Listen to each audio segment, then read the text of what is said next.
welcome for the President of Nigeria, a meeting from which President Goodluck Jonathan has secured more than $1 billion in loans, a much-needed injection of funds to build infrastructure in Africa's most populous country.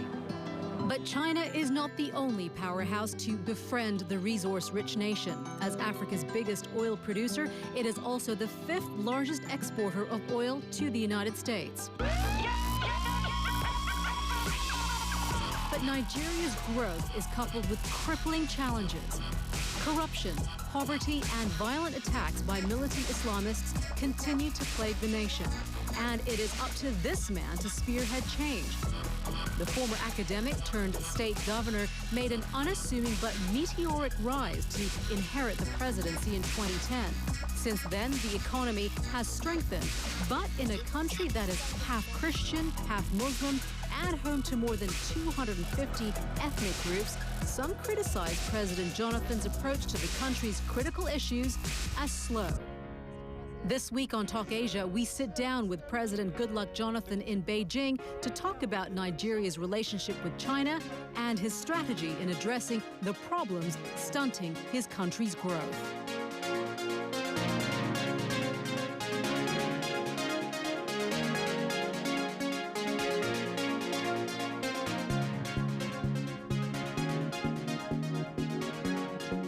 Mr. President, welcome to Talk Asia.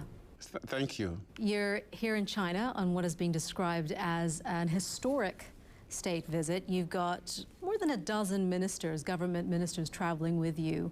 Tell me, what do you hope to walk away with? What do you hope to go back to Nigeria with after this visit? Asia is a critical part of this world. The population of this world is in Asia. You have China with 1.35 billion human beings, and of course India very close to that. So it's a part of this globe that we believe Nigeria and indeed Africa have to partner with. And we believe that with this 3 days visit, as we are going back to Nigeria, first and foremost, we'll have a robust relationship with the government of China. That is the government to government. I had interactions with the president. We had bilateral discussions. I met with the premier, and of course, the head of the parliament. And all these discussions are quite fruitful, very, very fruitful. China and Nigeria have had bilateral agreements, bilateral relationship, I should say, for the past more than 40 years. Yes, from the 70s. 1970s. Yes. How do you think that relationship has changed now, especially, say, in the last 10 years? It has changed significantly because if you look at the trade balances, it has increased significantly. I normally forget figures, but it's quite above $10 billion now. We're talking about 2009, it was below $2 billion. Now it's above $2 billion. So that can clearly tell you that within this past couple of years, the trade relationship, the business relationship between the two countries have improved, and we want to even go beyond that. I understand that you want to, you are depending on China to help in the development of infrastructure, from everything from oil and gas refinement facilities, power supply, agriculture, communication, tourism. These are a lot of facets of government. No. It's not as we are dependent on China to do everything. Sure. See, Nigeria is a greenfield in so many areas.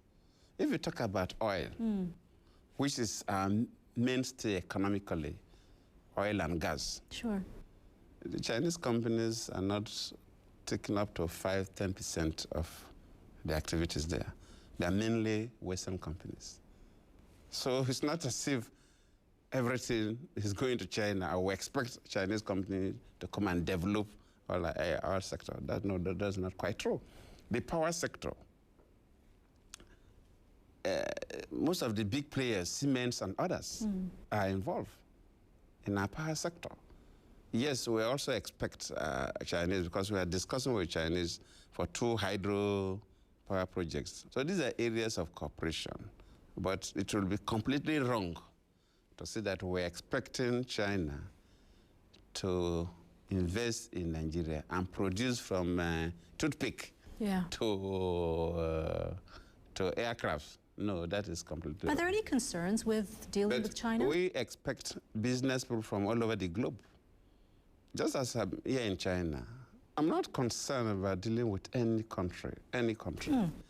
Because we expect that anybody who is coming to do business in Nigeria, you will do your business based on our local laws. The notable economist Jeffrey Sachs has said that Nigeria aims to turn the BRICS countries into the BRINCS countries, and that Nigeria will be one of the leading economies by 2020. That's in about 6.5 years. 2025. Is that possible? The prediction was for, I think, 2025. But I know that when Obasanjo was the president then, and when the issue of 2025 was mentioned, the President Obasanjo said, no, we want to move fast. I think we can make it 2020. But Nigeria has a lot of potentials. How do you maximize that potential, though? What are the roadblocks to those potentials today? Of course, one of the major roadblocks we have is issue of power. Presently, in Nigeria, our power generation is very small, and that's one of the areas the government is showing so much interest. Luckily for us, we have gas. So the medium to large-scale companies get the gas and generate their own power. So in Nigeria, you have a lot of captive power. Yeah. Power has been generated by companies. Sometimes they use only about 50%, and they cannot even distribute the rest. They are captive within their premises. So that is why big industries in Nigeria have no problems with power, because it's cheaper for them to get the gas and generate their own power. But the micro and especially small and medium-scale industries, they're supposed not to invest in power generation. They're supposed just to link up with the national grids and go on with their business. And that is lacking because what we are generating and transmitting is small. That's one of the reasons we are engaging discussion with the Chinese government because of these two major dams we want to build. And we believe by the time we stabilize power, it will stimulate that micro, small, and medium enterprises. And of course, you'll see the economy of Nigeria will begin to take a life of its own. Coming up, we find out how President Jonathan is tackling terrorism. To persuade them, because you need to reorientate their thinking. So you want to negotiate with Boko Haram? Not negotiation, no.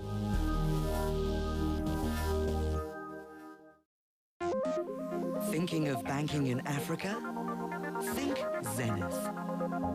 Zenith Bank PLC is one of the biggest banks in Africa, with about 1 million shareholders and over 300 business offices in Nigeria and subsidiaries in other African countries and the United Kingdom.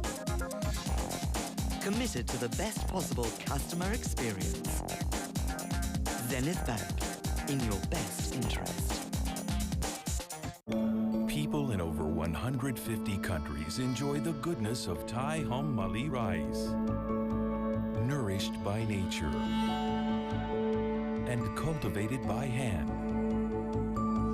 This fragrant rice uses modern technology and undergoes strict quality control processes to achieve its legendary taste. To always enjoy authentic Thai Hom Mali rice, look for the mark of certification. As we sit here, the whole world is waiting for the birth of Kate and William's child. Are you excited about the baby? Not terribly. Why not?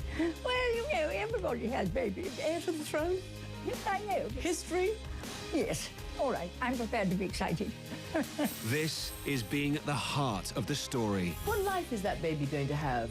Just a jolly, happy, ordinary child's life. Do you think that's possible in the royal family? This is CNN. In Nigeria, where there are more reports of sectarian violence, has left at least 25 people dead, another 20 wounded.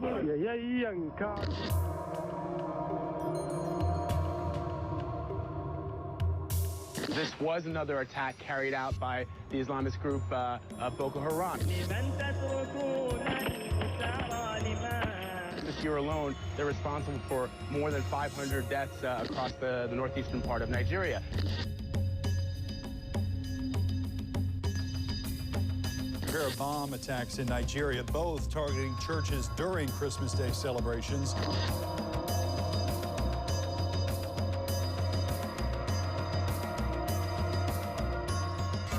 You mentioned Boko Haram. You mentioned groups like that. That group has been declared a terrorist organization by the United States and by the European Union. We have also declared them a terrorist organization. How do you fight them? How do you deal with them? Of course, terror attacks and suicide bombing was not known in our country before. It's a new security challenge we have. And when it started, we never had a security architecture. It was not designed to deal with terror. It was designed to deal with ordinary criminals. But when it came, we were taken aback. But now we are building up. If you follow statistics, recently there was an attack in a school. Innocent young children were killed. Yes.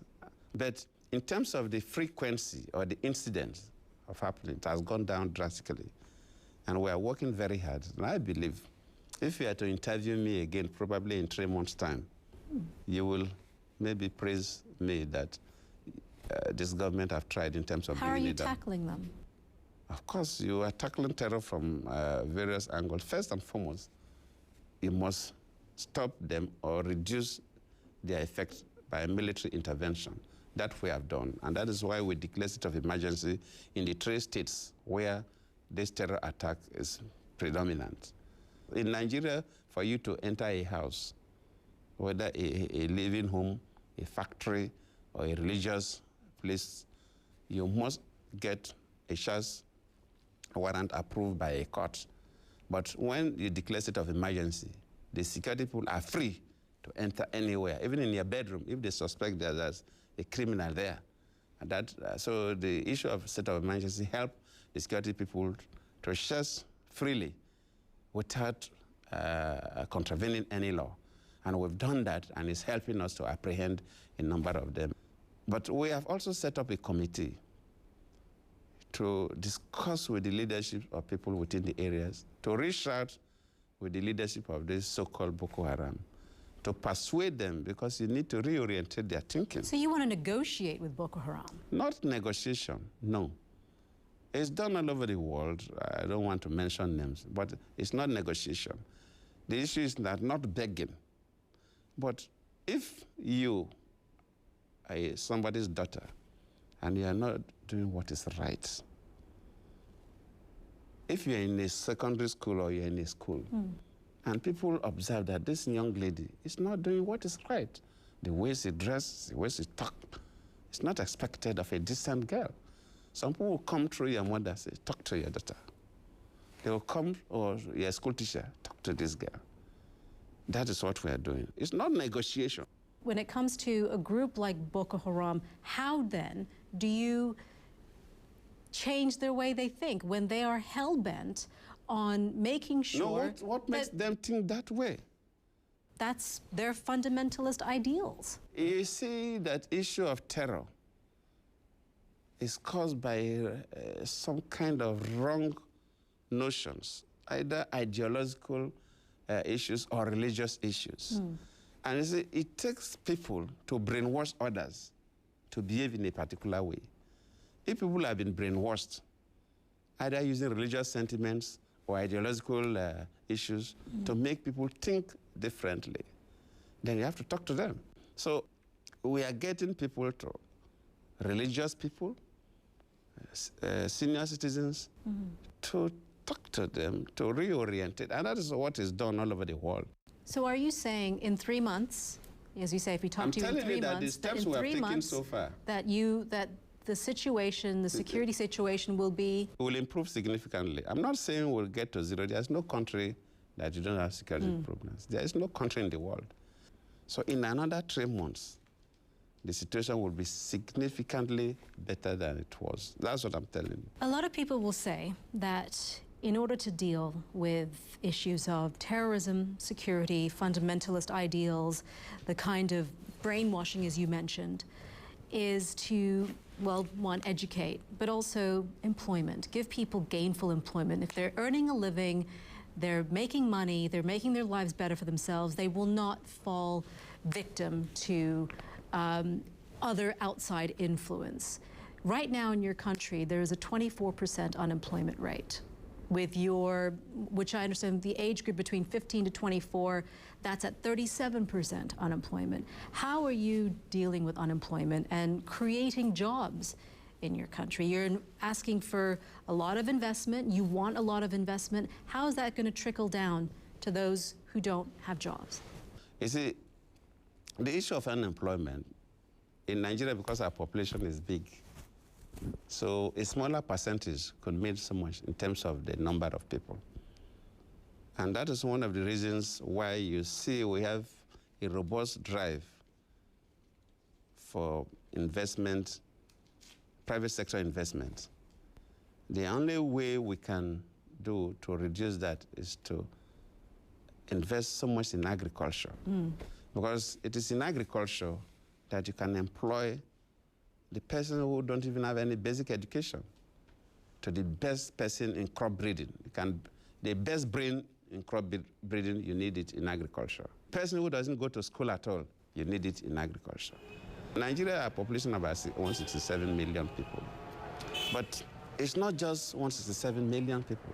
In some Asian countries, if you have 167 million people, you see that 80% of them are people above 40 years. Yeah. People who already have houses, who already have jobs.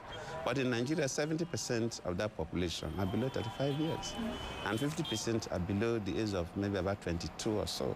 These are people who are just leaving university and below. So you need schools for them. You need jobs for them. You need houses for them.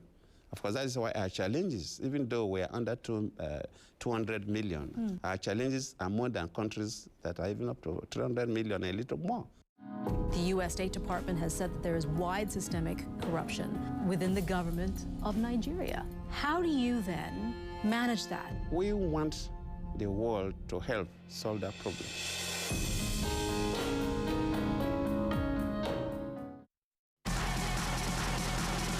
Let's go!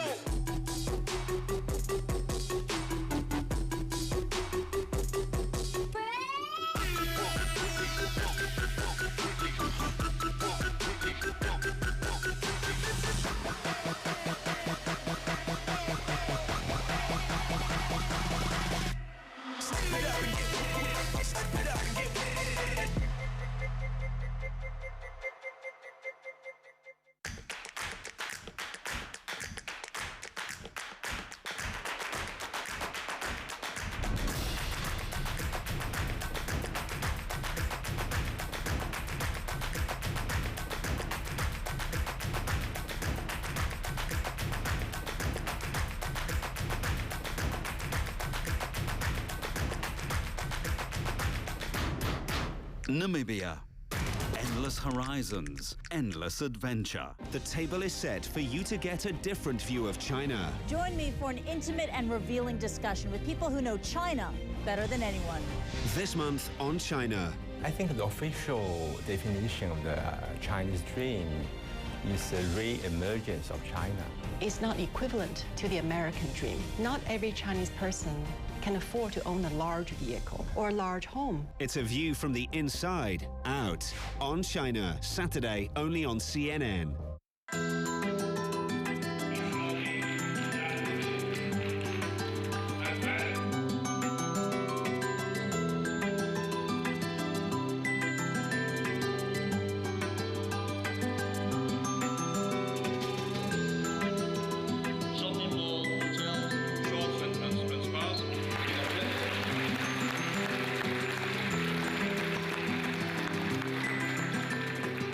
Africa has become the place or the friend that everyone wants to have.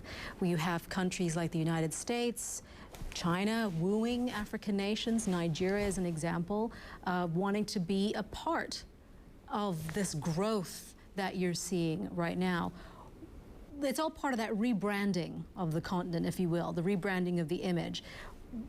Why do you think it's taken up until now for this to happen? Most of the developed countries didn't just get developed overnight. Yeah. They grew from primary production to where they have reached. Africa generally now, our own economies are still based on primary production. We are not yet industrialized. Another thing, which I believe is key, is that if you look at the history of Africa, in the 60s, From about 1958 to the early 60s, most African countries were passing through decolonization, that struggle for independence. When most African countries got independence, we had very, very unstable regimes. So over this period, you can see that the past 15 years or so, most African countries have democratized. So you now have stable governments.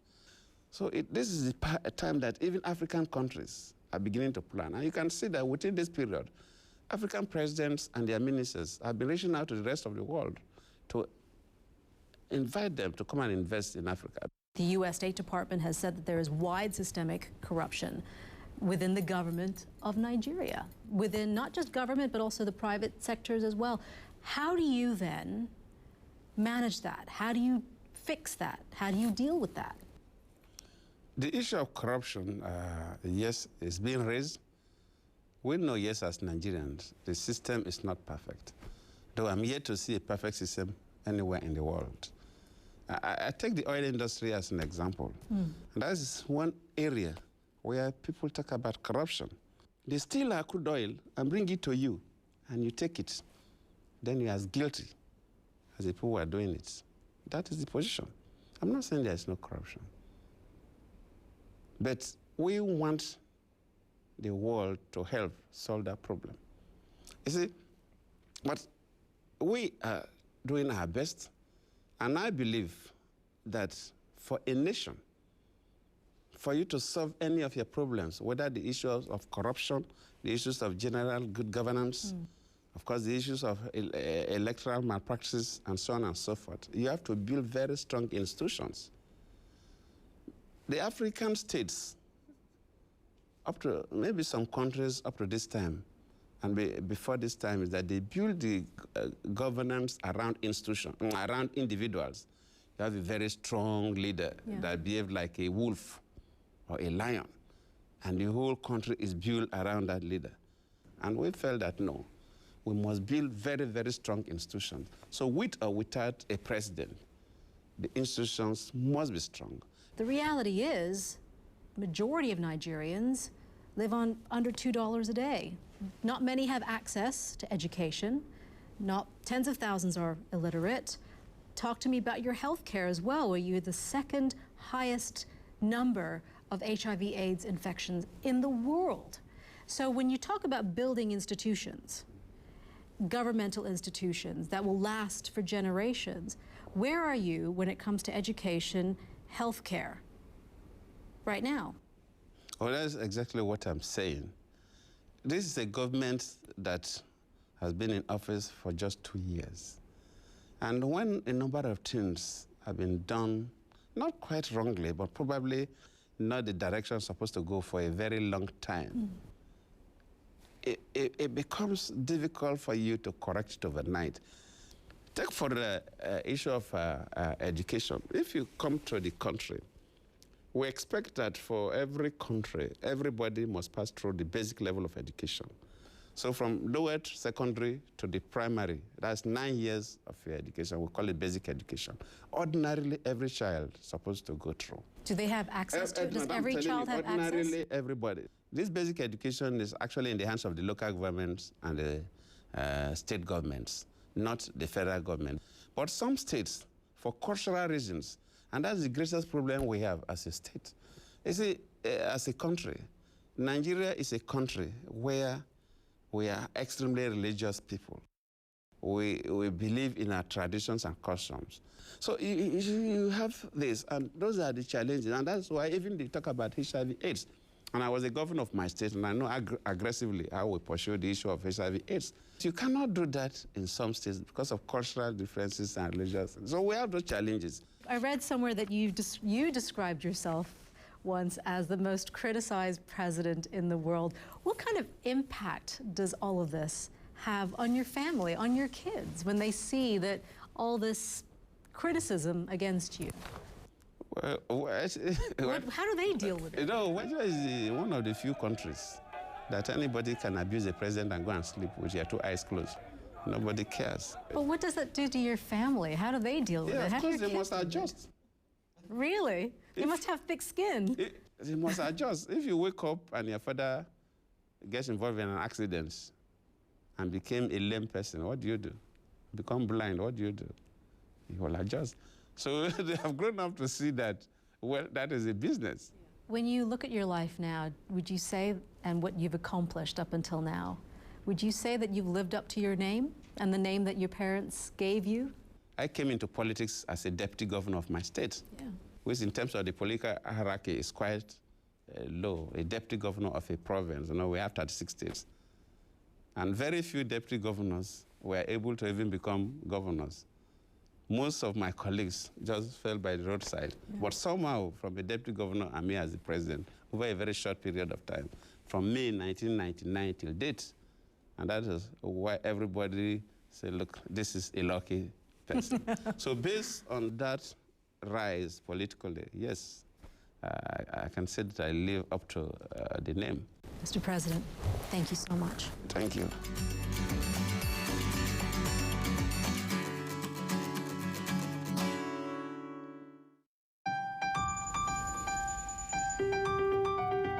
Invest in remarkable Indonesia.